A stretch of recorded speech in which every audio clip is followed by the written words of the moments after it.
দুনিয়ার সবচেয়ে সহজ উপায়ে আজকে আমি রোস্ট রান্না করে দেখাবো। আর হচ্ছে স্বাদ হবে একদমই দ্বিগুণ। এই রোস্ট রান্না করার জন্য এখানে আমি হচ্ছে রোস্টের মুরগি নিয়ে নিয়েছি। আর প্রথমে আমি কিছু পেঁয়াজকে বেরেস্তা করে দিব। আর এই রোস্ট রান্না করার জন্য আমি বাড়তি কোনো মসলা ব্যবহার করব না। রোস্টের যে মসলা আছে সেই মসলাটুকু দিয়ে আমি পুরা হচ্ছে রান্নাটা রান্না করে নিব। যাই হোক, এখানে মুরগিগুলোকে আমি হালকা আঁচ দিয়ে নিয়েছি। কোনো রকম বেশি ভাজা যাবে না, কিছু করা যাবে না।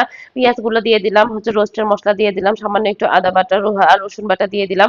এগুলোকে খুব সুন্দর করে হচ্ছে অল্প অল্প করে পানি দিয়ে এগুলোকে সব খুব সুন্দর করে আমি হচ্ছে কষিয়ে নিব।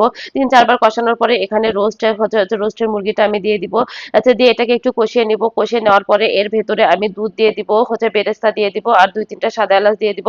দিয়ে এটাকে খুব সুন্দর করে কাঁচামরিচ আর হচ্ছে টমেটো দিব, দিয়ে হচ্ছে টমেটো দিব, একটু চিনি দিব, দিয়ে এটাকে খুব সুন্দর করে আমি রান্না করে নিব। আর হচ্ছে যখন এই পর্যায়ে হয়ে যাবে তখন চুলার আঁচটাকে একদম মিডিয়ামের থেকে হালকা একটু লো করে দিয়ে এটাকে হচ্ছে 15 মিনিট রান্না করে নিলে রোস্ট একদম রেডি হয়ে যাবে, খেতে দারুণ।